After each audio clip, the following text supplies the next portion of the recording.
Bonjour à tous, c'est depuis les années 1700 que les scientifiques du monde entier recherchent la capacité à la vitamine C à soigner des maladies. Installez-vous confortablement et surtout pensez à vous abonner à ma chaîne YouTube pour avoir des nouveaux indicatifs par rapport aux nouvelles vidéos.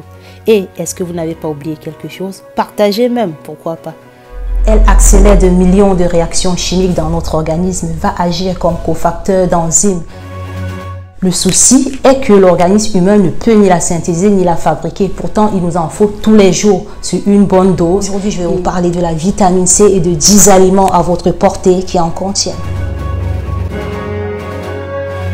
Quand on parle de booster le système immunitaire, ça signifie que les cellules de défense immunitaire qui se trouvent dans l'organisme humain doivent contenir en permanence de la vitamine C. Il s'agit d'apporter par les besoins quotidiens journaliers de la vitamine C dans les cellules de défense humaines, comme par exemple les monocytes, les granulocytes, les macrophages, les lymphocytes. Au quotidien, il faut une dose journalière appropriée, car la vitamine C, bien entendu, peut aussi être précurseur d'autres antioxydants, comme le glutathion par exemple, qui se fabrique au niveau du foie. Donc ceci va permettre à ces cellules de se renouveler en permanence, ainsi à défendre l'organisme contre les agents pathogènes externes, dont les bactéries et bien entendu les virus, comme par exemple le coronavirus.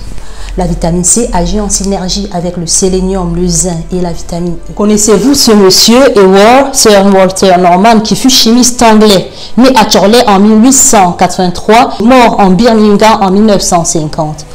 En 1925, en tant que directeur du département de chimie à l'université de Birmingham, il étudie pour la première fois la structure de la vitamine C, qui est semblable au sucre simple, donc des hydrates de carbone. En 1934, il réussit à synthétiser la première vitamine produite artificiellement, dont le nom acide ascorbique, qui vient du grec antiscorbut, à l'usage médical bien sûr. En 1937, il reçut le prix Nobel sur cette grande découverte qui, à jamais, a changé l'espérance de vie de l'humanité.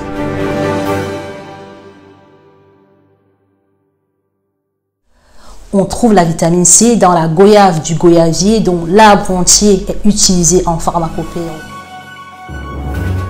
Je vous parle de la vitamine C, de l'ananas, qui est une vitamine hydrosoluble qui doit être présente en grande quantité dans notre organisme au quotidien et dont sa mission est d'accélérer tous les métabolismes et toutes les réactions qui se passent dans notre corps.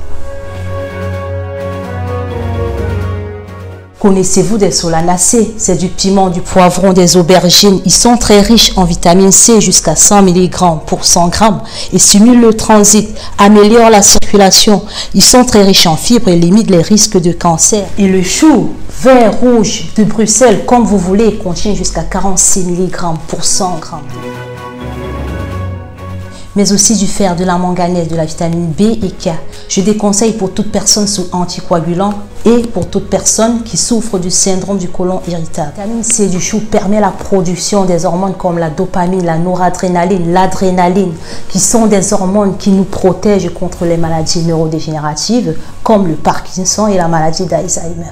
Il va également nous préserver contre le cancer du poumon et le cancer du pancréas. Pour combler ces besoins journaliers en vitamine C, vous avez aussi à votre portée de la tomate qui contient jusqu'à 16 mg pour 100 g de tomate.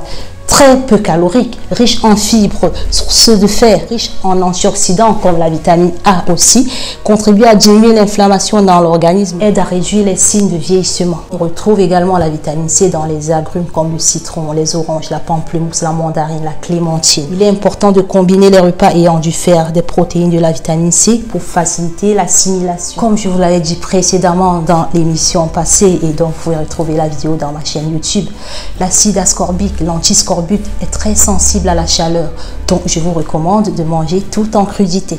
Le scorbut, qui est l'expression d'une forte carence en vitamine C et se manifeste par les œdèmes, l'hémorragie allant jusqu'à la mort, cède sa place peu à peu à l'immunodépression, qui est une conséquence de la carence en vitamine C, se manifestant par l'anémie, l'hypoprotéinémie, la pâleur, la fatigue, la gueusie, facilite l'entrée des affections virales, bactériennes. En général, les patients immunodéprimés ont une tendance à facilement tomber malades et sont facilement infectés par des virus, des bactéries fruits sont ouverts à plusieurs pathologies opportunistes. Donc, si vous avez des questions, vous pouvez les poser. Nos baies tropicaux comme la cérola, goji, argousier ne contiennent pas moins de la vitamine C. Je vous recommande de manger 5 portions de fruits et légumes par jour. Et comme vous le savez, la santé, c'est comme un jardin potager. Ça se cultive. Mangez, bougez. À la prochaine.